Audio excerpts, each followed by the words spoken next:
السلام عليكم ورحمة الله وبركاته. إن الحمد لله نحمده ونستعينه ونستغفره ونعوذ بالله من شرور أنفسنا ومن سيئات أعمالنا. من يهده الله فلا مضل له ومن يضلله فلا هادي له. وأشهد أن لا إله إلا الله وحده لا شريك له وأشهد أن محمدا عبده ورسوله. يا أيها الذين آمنوا اتقوا الله حق تقاته ولا تموتن إلا وأنتم مسلمون.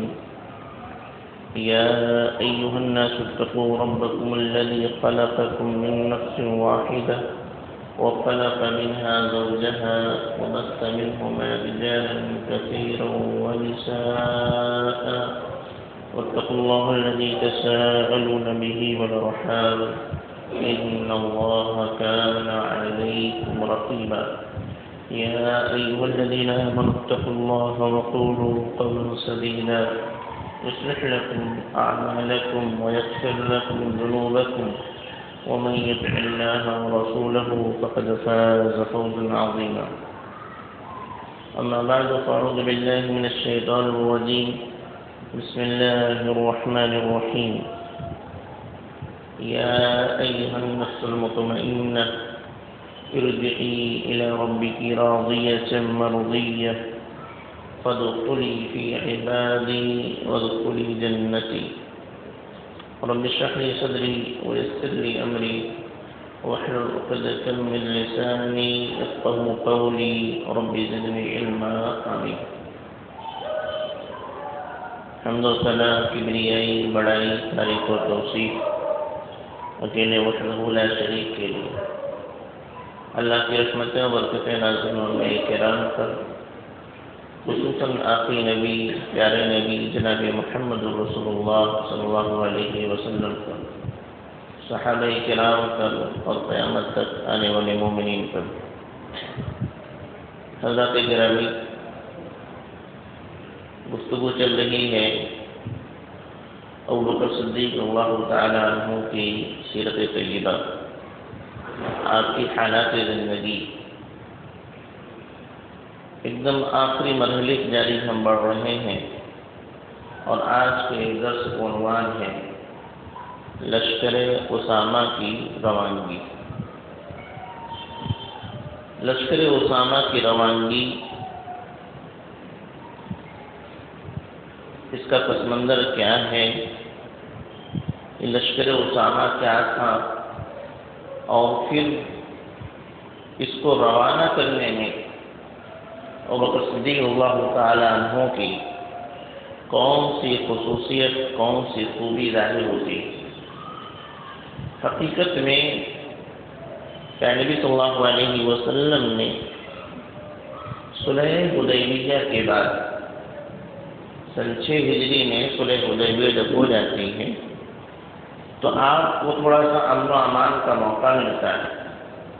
اس دوران آپ نے عرب سے باہر دوسرے قبائل اور ممالک کی طرف حکومتوں کی جانب، حکمراں کی جانب آپ نے خطوط لکھے، اور خط میں کیا تھا؟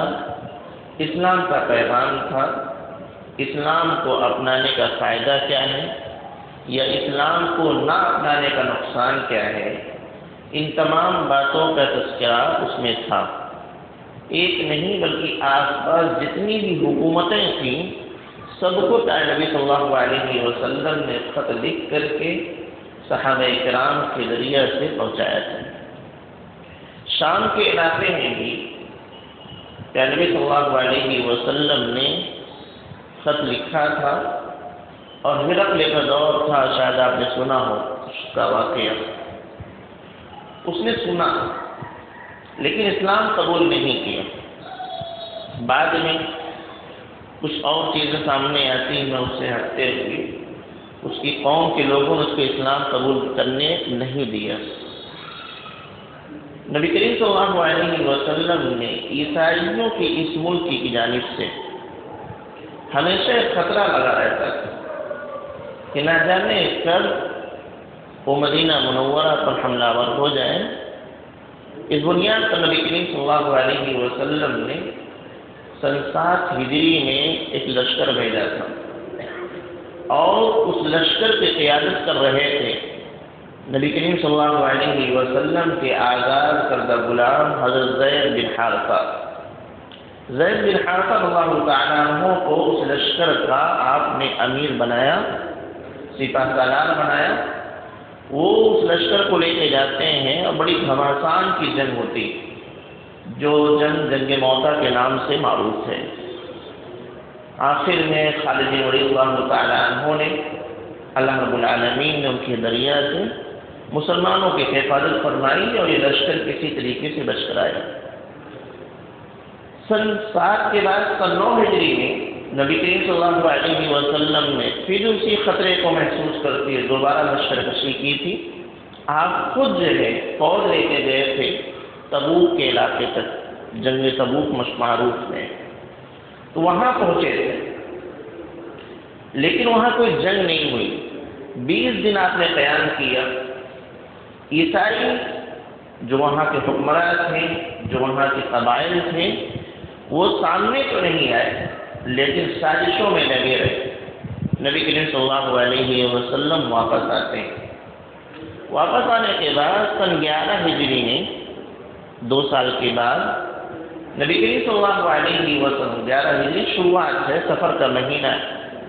نبی کریم صلی اللہ علیہ وسلم نے اعلان کیا کہ دوبارہ اسی علاقے کی طرف لشکر جائے گا اور اس لشکر میں فلاں لوگ ہوں گے اور اس کے جو امیر ہوں گے وہ اسامہ ہوں گے۔ ان کے امیر جو ہوں گے اسامہ ہوں گے۔ اسامہ حضرت زید بن حارثہ رضی اللہ تعالیٰ عنہ کے بیٹے ہیں اور نبی کریم صلی اللہ علیہ وسلم کے محبوب نظر تھے۔ آپ کو ان سے بڑی محبت تھی، عمر میں کم تھے اور لشکر میں جو صحابہ کرام تھے وہ کبار صحابہ کرام، بڑے صحابہ کرام تھے۔ تو نبی کریم صلی اللہ علیہ وسلم نے ان کو لشکر کا امیر بنایا اور حکم دیا کہ تمہیں اسی علاقے کی طرف پھر جانا ہے۔ وہ علاقہ کون تھا؟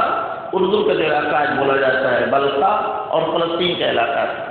یہ سب عیسائیوں کی حکومت تھی، ان سے ہمیشہ خطرہ لاحق رہتا تھا۔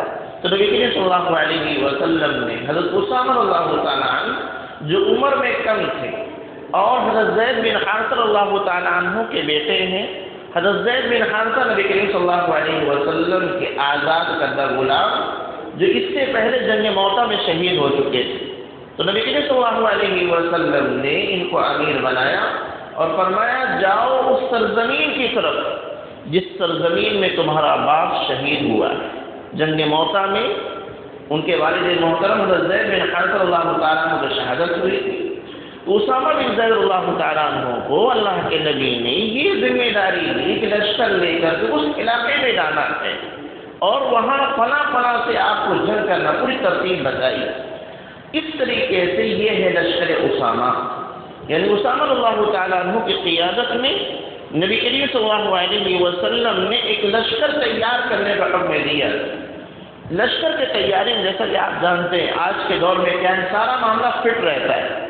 ایک آرڈر دیجیے، فوج آگے بڑھ جاتی، ساری تیاری رہتی، لیکن اس دور میں ایسا نہیں تھا، بلکہ کوئی مستقل فوج نہیں تھی۔ یہی صحابہ کرام تھے جو فوجی کی خدمات انجام دیا کرتے تھے اور ان کی ذات راہ کیا ہے، سب کو تیاری کرنا پڑتا تھا۔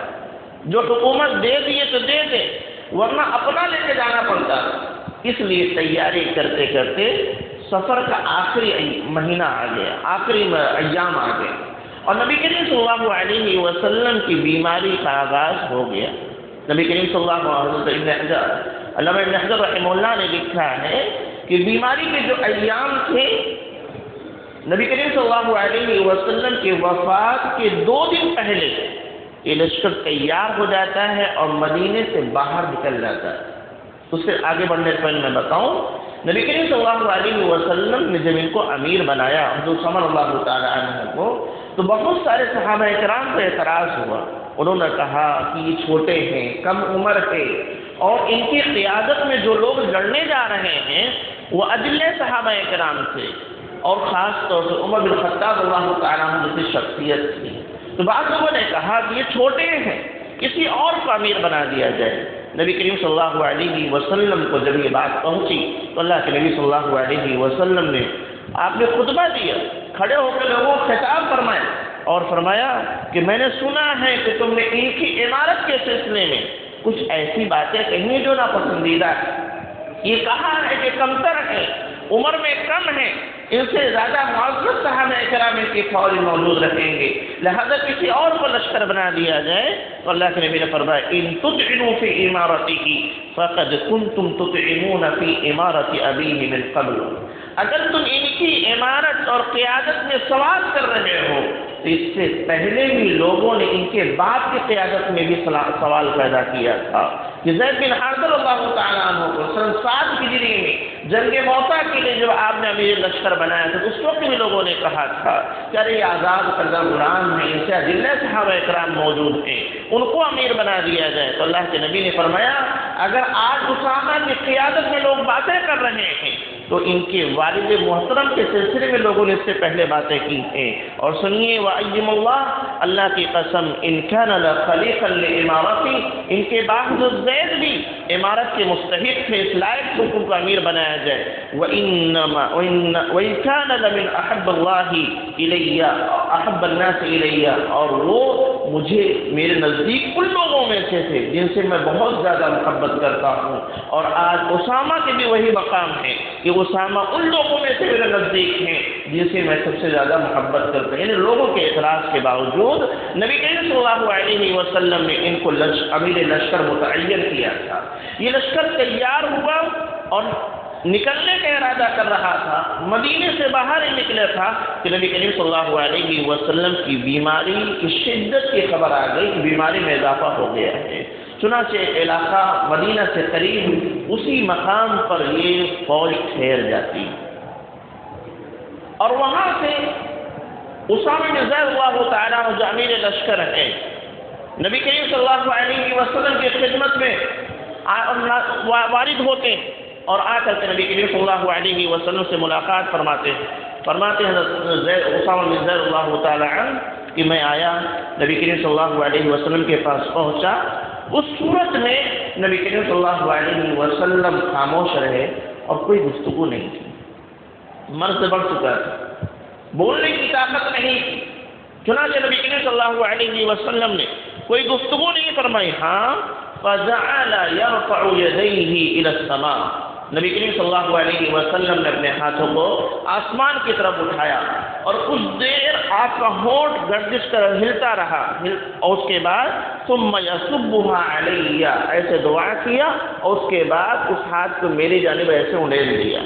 میں سمجھ گیا کہ نبی کریم صلی اللہ علیہ وسلم میرے حق میں دعا فرما رہے ہیں. اور اس کے بعد ایک دن کے بعد نبی کریم صلی اللہ علیہ وسلم کا انتقال ہو جاتا ہے اور تمام صحابہ کرام جو لشکر میں شامل تھے سب کے سب مدینہ واپس آ جاتے ہیں. اور پھر وہ پورا واقعہ ہوا کہ نبی کا انتقال ہوتا ہے اور آپ کی تدفین کا معاملہ، کفن کا معاملہ، جنازے کا معاملہ، پھر عمارت کا معاملہ، خلافت کا معاملہ، تمام چیزیں ہوں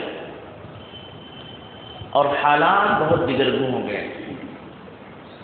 صحابہ کرام ایک طرف غم میں تھے کہ نبی کریم صلی اللہ علیہ وسلم کا انتقال ہو چکا ہے اور دوسری طرف بعض قبائلوں کی جانب سے یہ خبر آنے لگی کہ انہوں نے اسلام کو چھوڑنے کا ارادہ کر لیا، مرتد ہونا شروع کر دیا، پرانے دین کی طرف واپس جانے لگے. اور صحابہ کرام کو خطرہ محسوس ہونے لگا کہ یہ قبائل کہیں مدینہ پر حملہ نہ کر دیں. اما عائشہ اللہ تعالیٰ عنہ فرماتی ہیں کہ اس وقت صحابہ کرام کی حالت ان بکریوں کی مانند تھی جو بکریاں طوفان میں بارش ہونے کے بعد ایسے میدان میں چپکے سے کھڑی رہتی، سمٹی ہوئی کھڑی رہتی، ڈری ہوئی کھڑی رہتی. اسی طریقے سے صحابہ کرام کی کیفیت ہو گئی. کچھ سمجھ میں نہیں آ رہا تھا کیا کیا جائے اور سب یہ چاہ رہے کہ تھوڑا سا معاملہ نارمل ہو، اس کے بعد اپنی زندگی کا دوبارہ آغاز کیا جائے. اسی دوران تیسرا دن رہتا ہے، ابوبکر صدیق اللہ تعالیٰ عنہ حکم لیتے ہیں اسامہ کو کہیے لشکر روانہ کریں، تیار کریں۔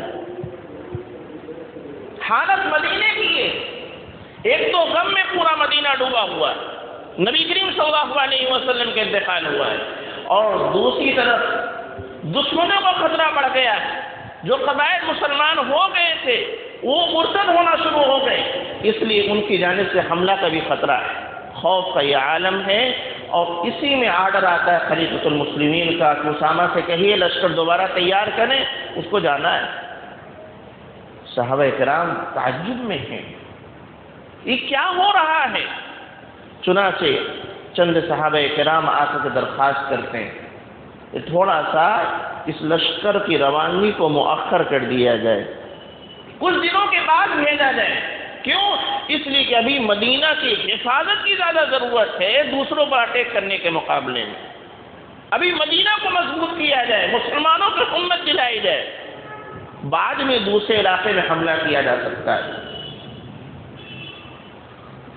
ایک تو عام صحابہ اکرام کی رائے تھی، سیدھا جواب تھا نہ، جس لشکر کو اللہ کے نبی نے روانہ کرنے کا حکم دے دیا ہے تو دے دیا ہے۔ ابو قحافہ کے بیٹے کی یہ کیا جرأت ہو سکتی ہے کہ اللہ کے نبی کے حکم کو ٹال دے؟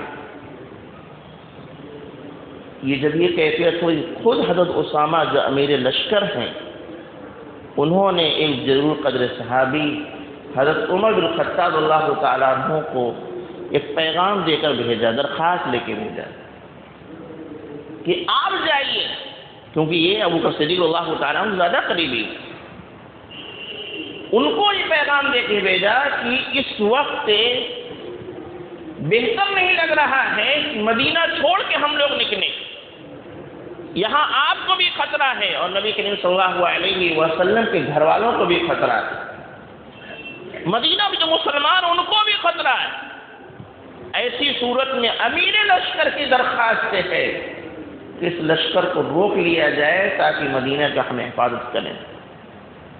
اور ساتھ میں انصاری صحابہ کرام نے بھی حضرت عمر اللہ تعالیٰ عنہ کو یہ درخواست کی کہ آپ جا کر کم از کم اتنا کہہ دیجیے گا کہ اگر بھیجنا ہی ہے تو اس لشکر کا جو امیر ہے اس کو کوئی تجربہ کار صحابہ کرام کو امیر بنا دیا جائے۔ حضرت اسامہ چھوٹے ہیں، تجربہ زیادہ نہیں ہے، لہذا کسی تجربے کار صحابی رسول کو امیر بنا دیا جائے، کم از کم یہ کیجیے۔ عمر بن الخطاب اللہ تعالی عنہ یہ درخواست لے کے پہنچتے،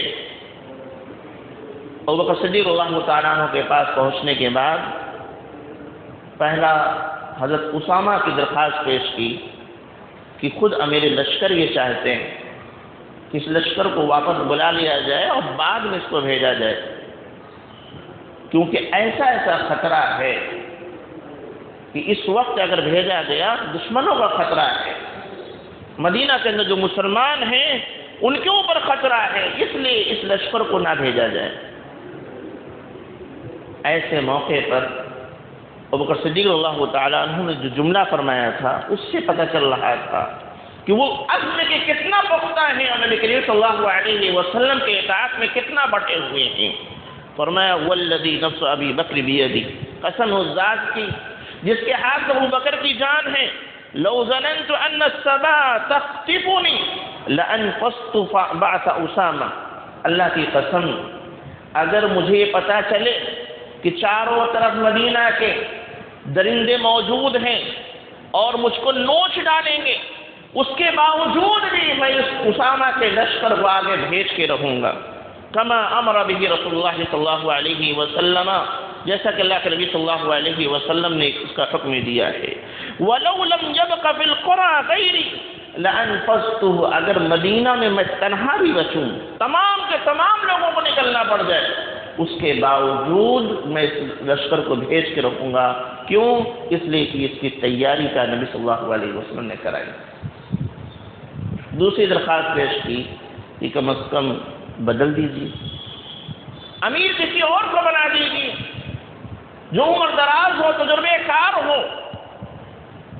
اس پر ابو بکر صدیق اللہ تعالیٰ غصے میں آ جاتے ہیں اور کھڑے ہو جاتے ہیں بلکہ بعض تاریخی روایت میں یہ آتا ہے کہ حضرت عمر کی داڑھی پکڑ لیتے ہیں.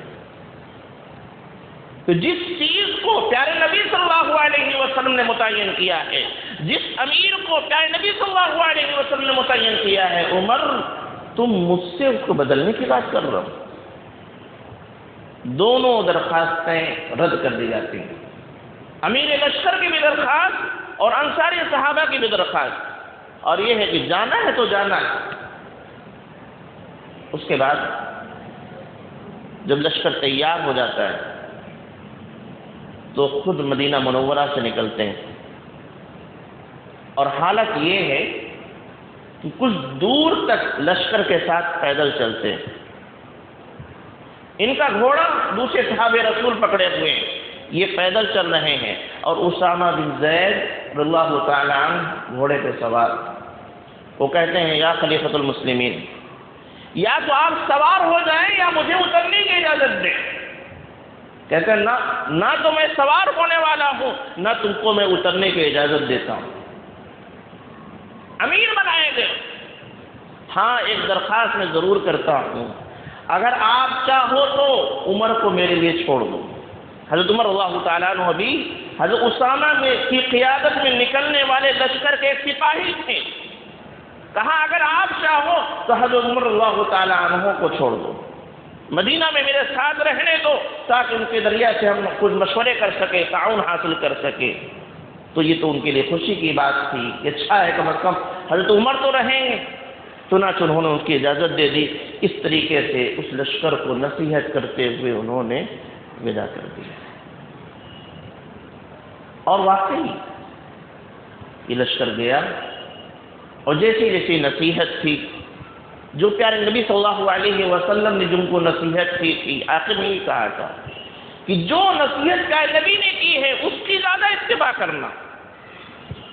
لہذا جو نصیحتیں پہلے اللہ کے نبی نے کی تو اس کے اعتبار سے انہیں حملہ کیا، اور الحمدللہ کامیابی کے ساتھ اور کئی مقامات سے مال غنیمت لے کر کے فتح کا جھنڈا بلند کرتے ہوئے یہ لشکر واپس آتا ہے. کہ نبی صلی اللہ علیہ وسلم کی حکمت، اور پھر ان حالات میں ابوبکر صدیق اللہ تعالیٰ عنہ کی قیادت اور امارت اور آپ کا عزم مصمم نے یہ فائدہ پہنچایا کہ عرب کے لوگوں میں اتحاد بیٹھ گئی. جو دشمن تھے، جن کو لگ رہا تھا کہ اب تو موقع مل گیا ہے، جو ان کا قائد ہے ان کا انتقال ہو چکا، یہ کمزور پڑ گئے ہوں گے، ہم حملہ کر سکتے ہیں، دبو سکتے ہیں، ان کے لیے پیغام جاننا مسلمان کو نہیں ہے کہ ایک قائد کے بدلنے سے ان کی پوری قیادت کی بدل جائے، ان کے حوصلے پست ہو جائے. یہ کون سی قوم ہے نبی کے انتقال کے 30 دن کے بعد نکل پڑتی ہے جس مشن پر ان کے نبی نے بھیجا تھا، انتظار بھی نہیں کیا اور مان لیا کہ بہت طاقتور قوم ہے. لہذا جو خطرہ تھا باہر کا، دوسرے ممالک کے لوگوں کا، دوسرے مذہب کے لوگوں کا، کہ مدینہ کے مسلمانوں کو دبوچ لیا جائے، وہ خطرہ اس لشکر پہ بھیجنے کے بعد ٹل گیا، کیونکہ لوگوں نے تسلیم کر لیا کہ بڑے خطرناک لوگ. اور اتفاق دیکھیے کہ شام کے علاقے میں جب لشکر پہنچتا ہے اسی وقت وہاں پر پیارے نبی صلی اللہ علیہ وسلم کی وفات کی خبر بھی پہنچتی ہے. آج کے دور کا ہے نہیں کہ فوراً سوشل میڈیا پر آ جائے، ایک جگہ سے دوسری جگہ خبر پہنچنے میں تاخیر ہوتی تھی. یہ لشکر پہنچتا ہے اسی دن اللہ کے نبی صلی اللہ علیہ وسلم کی وفات کی خبر پہنچتی ہے. اس سے وہ لوگ اور پریشان ہو گئے اور مان لیا کہ یہ قوم ہر حالت میں اپنے دین کی سربلندی کے لیے اپنے سر کو کٹانے کے تیار ہے. کس کا انتقال ہوتا ہے، کیا ہوتا ہے، اس سے اس قوم کو کوئی فرق پڑنے والا نہیں ہے. تو اس لشکر کو بھیجنے کا فائدہ لوگوں نے محسوس کیا. دوسری بات، ابوبکر صدیق اللہ تعالی عنہ کی قیادت، ان کے اندر صلاحیت جو قیادت کی تھی وہ ابھر کر سامنے آ گئی. لوگوں نے دیکھ لیا کہ یہ ہمارا جو امیر ہے، جو خلیفۃ المسلمین ہے، وہ کوئی ایسا نہیں ہے کہ حالات سے گھبرا جائے، بلکہ وہ عزم مصمم لے کے چلتا ہے. ہر حالات کو سمجھتا ہے اور اس کے مطابق فیصلہ لینے کے اندر صلاحیت ہے. حالات کچھ بھی ہو جائے، کیسے بھی ہو جائے، ڈرنے والا نہیں ہے، اور ایسے قائد کی موجودگی میں آگے بڑھنا آسان ہوا کرتا ہے. تو اس سے صحابہ اکرام کے اندر بھی یہ جو ہے حوصلہ ملا. تیسری بات یہ ہے، پورے واقعے کو ابوبکر صدیق رضی اللہ تعالیٰ عنہ کو جو حوصلہ مل رہا تھا یا جو فیصلہ وہ لے رہے تھے کہ ان خطرناک حالات کے باوجود بھی لشکر بھیج رہے تھے، اس کے پیچھے ایک وجہ سامنے تھی. وہ صرف یہ تھی، یہ پیارے نبی صلی اللہ علیہ وسلم کا حکم ہے، اس لیے بھیجا. امیر لشکر کو نہیں بدلا کیونکہ پیارے نبی صلی اللہ علیہ وسلم نے متعین فرمایا. پتہ یہ چلا کہ مسلمان اسی وقت تک کامیاب، کامران، سربلندی کی زندگی بسر کر سکتا ہے جب تک اپنے نبی کے حکم پر عمل پیرا ہوگا. جہاں ہم نے نبی کی اطاعت کو چھوڑ دیا وہاں نقصان ہے، خسارہ ہے، ہم بزدل ہو جائیں گے، ہم گھبرا جائیں گے، فیصلے نہیں لے پائیں گے. کوئی بھی معاملہ ہے نبی کریم صلی اللہ علیہ وسلم کے حکم کے خلاف نہیں جایا جا سکتا. حالات کتنے بھی خطرناک ہو جائیں، گھبرانا نہیں. نبی کا حکم وہاں موجود ہے تو آنکھ بند کر کے اللہ کے نبی کے حکم کو اپنا لینا، اسی میں کامیابی. یہی خاص وجہ تھی کہ ابوبکر صدیق رضی اللہ تعالیٰ عنہ اتنے خطرناک ماحول میں جہاں ہر چہار جانے سے خطرہ ہی خطرہ تھا، آپ نے اتنا بڑا فیصلہ لے لیا کہ اس لشکر کو بھیج کر کے دکھا دیا. یہی وہ چیز تھی جو ان کو ابھار رہی تھی کہ اس کو بھیجنا ہے تو بھیجنا. کیوں؟ نبی کا حکم ہے، نبی کا حکم ہے، نبی کا حکم ہے. جب نبی کا حکم آ گیا تو تمام چیزیں کتنی بھی خطرے ہو سب دور ہو جانا چاہیے. یعنی جان پر کھیل کر کے نبی کی اطاعت کرنا چاہیے. دوسری بات اسی میں سے یہ ہے کہ نبی کی اطاعت کا جو جذبہ ہے وہ صرف عبادت تک محدود نہیں رہے گا. میں بہت مرتبہ اس جملے کو کہا ہوں اور کہتا رہوں گا. جو ہماری سوچ بن جاتی ہے کہ عبادت کی حد تک ہم نبی کی حدیث تراشتے ہیں، قرآن کی آیت تراشتے ہیں. نماز ہوا، نماز میں کیسے پڑھنا؟ اللہ کے نبی کی طرف پڑھنا ہے، یقیناً پڑھنا چاہیے، اس کے علاوہ کوئی اور راستہ نہیں. نماز کی قبولیت کے لیے ایک ہی طریقہ ہے جو نبی کریم صلی اللہ علیہ وسلم کا طریقہ ہے. آپ نے رکوع کیسے کیا، آپ نے سجدہ کیسے کیا، آپ نے قیام کیسے کیا، آپ نے کیا پڑھا کیا نہیں، وہ وہی صحیح ہوگا جو کہ نبی صلی اللہ علیہ وسلم نے کیا. تو عبادت میں نماز، روزہ، حج، زکوٰۃ، اس میں بھی نبی کے اطاعت، اور اس کے علاوہ دوسرے جو ہمارے دنیاوی امور جو ہم کہہ کے ٹال دیتے ہیں اس میں بھی نبی کی اطاعت سے ہمیں کامیابی دلا سکتی. یہ لشکر کا بھیجنا یہ نماز نہیں ہے، یہ کوئی عبادت نہیں تھی، یہ سیاست ہے. لشکر کو بھیجنا یہ سیاست کا حصہ ہے، نظام حکومت کا حصہ ہے. وہاں بھی اگر کامیابی چاہیے، جو جس لیول پر ہے کامیاب لیڈر کوئی بننا چاہتا ہے تو اس کے لیے بھی وہی کرنا پڑے گا جو ابوبکر صدیق اللہ تعالیٰ نے کیا ہے. ممکن ہے حالات ایسے بن جائیں کہ ہم کو فیصلہ لینا مشکل ہو، حالات ایسے بن جائیں کہ سمجھ میں آنے لگے کہ ہم نبی کی بات مانیں گے تو کامیاب نہیں ہو سکتے، لیکن نہیں، انہی حالات میں نبی کی اطاعت کریں، کامیابی وہاں سے ملنے والی ہے، اللہ کامیاب کرنے والا ہے. غلطیاں ہم سے یہ ہوتی ہیں کہ بہت جلدی ہم لوگ اپنے آپ کو پیچھے کر لیتے ہیں، مصالحت کرنے لگتے ہیں، حکمت دیکھنے لگتے ہیں. ابوبکر صدیق اللہ تعالیٰ عنہ سے ہمیں یہ عبرت لینا چاہیے.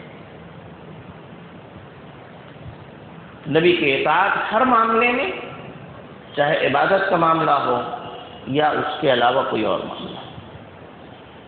آخری بات، یہ ممکن ہے کہ اچھے لوگوں کے درمیان بھی کبھی کبھی اختلاف ہو جائے، لیکن اس کا حل کیا ہے؟ جو ہمارا قائد ہے بس ہم اس کو اپنا مشورہ دیں گے اور پھر قائد جو فیصلہ لے لو اس کو ہم تسلیم کر لیں گے۔ کامیابی اسی میں نے کیا کہا؟ یہ ممکن ہے کہ اچھے لوگوں میں اختلاف ہو جائے، اس اختلاف سے نکلنے اور کامیابی کا راستہ کیا ہے؟ جو بھی قائد ہے اس تک اپنا مشورہ، اپنی رائے پہنچا دیجیے۔ اس کے بعد وہ قائد جو بھی فیصلہ لے لیں سب لوگ اس کو تسلیم کر لیجیے، نہیں کہ میری بات نہیں مانی۔ یہی معاملہ یہاں ہوا تھا کہ لشکر روانہ ہوگا کہ نہیں ہوگا، صحابہ کرام میں اختلاف تھا۔ اچھے لوگ ہیں، جنتی لوگ ہیں، اختلاف تھا کہ لشکر جائے نہ جائے، لیکن ایسا نہیں ہوا کہ لوگوں نے ابو بکر صدیق اللہ تعالیٰ عنہ کی بات نہ مانی، بلکہ اپنی رائے پیش کی۔ رائے پیش کرنے کے بعد جب ابو بکر صدیق اللہ تعالیٰ عنہ نے ایک فیصلہ لے لیا نہیں جانا ہے، تو پھر اس کے بعد کسی نے انکار نہیں کہ نہیں میں نہیں جاؤں گا، فلاں نہیں جائیں گے، اپنی جماعت اپنی ٹولی لے کے الگ نہیں ہوئی، نہیں، تمام کے تمام صحابہ کرام گئے، نکلے اور اللہ تعالیٰ نے کامیاب کیا۔ اور اس سے ایک بات یہ بھی ثابت ہوتی ہے کہ رائے اور مشورہ دینا سب کا حق ہے، فیصلہ لینا جو قائد ہے، جو امیر ہے، اسی کا حق ہے، چاہے وہ اکیلا ہو، تنہا ہے، پوری قوم اس کی رائے کے خلاف ہو جائے، وہ اکیلا ایک رائے رکھتا ہے، اسی پہ فیصلہ لے لیتا ہے، اس کے باوجود پوری قوم کو اپنی رائے چھوڑ کر کے اس امیر، اس قائد، اس خلیفہ کی بات کو مان لینا چاہیے۔ یہ نہیں کہ اکثریت کی رائے یہ تھی اور کم لوگوں کی رائے نہیں، امیر کی اہمیت ہوا کرتی ہے۔ اب نفع و نقصان ان کو نہیں دیکھنا، امیر نے فیصلہ لے لیا تو لے لیا، سب کو جی جان سے اس فیصلے کو نافذ کرانے میں لگ جانا چاہیے۔ تو یہ اکثریت یا اقلیت اس طرح کی جو باتیں آتی ہیں، اس سے بھی ہمیں انہیں ہونا چاہیے۔ ہمارا اور آپ کا کام ہے، ہم نے جس کو بھی اپنا لیڈر بنا لیا، اپنا قائد بنا لیا، اپنا امیر بنا لیا، چھوٹی موٹی ہم لوگ تنظیمیں بھی چلاتے ہیں، اس میں بھی اگر کسی کو ہم نے منتخب کر لے کہ ہمارے امیر ہیں تو اس کی بات پر آنکھوں پر فیصلہ دیجیے، فیصلہ دیجیے، اور اس کے بعد اپنی رائے پیش کرنے کے بعد مشورہ دیجیے، اپنی رائے پیش کیجیے، فیصلہ بولے، الا یہ کہ امیر کوئی گناہ کا حکم نہ دے۔ یہ نہیں کہ امیر ہے تو گناہ کا حکم دے رہے ہیں، پھر بھی نہیں، جب تک شریعت کے خلاف وہ امیر حکم نہیں دیتے ہیں تب تک ان کی بات کو ماننا ہے، اپنے سر کو کٹانا ہے، تب تک یہ کام کرنا ہی کرنا ہے۔ تو بہرحال یہ لشکر اسامہ کی روانگی کے واقعہ پس منظر، حالات کیسے تھے، کن حالات میں بھیجنے کا حکم ہوا، اور یہ تو ابو بکر صدیق اللہ تعالیٰ عنہ نے کتنے پختہ عزم کے ساتھ فیصلہ لیا، اور الحمدللہ اللہ رب العالمین نے اس میں انہیں کامیابی عنایت فرمائی۔ الہی ہمیں کہنے سننے کی توفیق دے، ہمیں کتاب و سنت کی زندگی گزارنے والا بنا، الہی ہمیں صحابہ کرام کی زندگی سے متعلق پڑھنے والا، سمجھنے والا اور ان سے حاصل کردہ نصیحت پر عمل کرنے والا بنا، ان کے نقش قدم پہ چلا، انہی کے ساتھ ہمارا حشر فرما، آمین تقبل رب العالمین۔ السلام علیکم ورحمۃ اللہ وبرکاتہ۔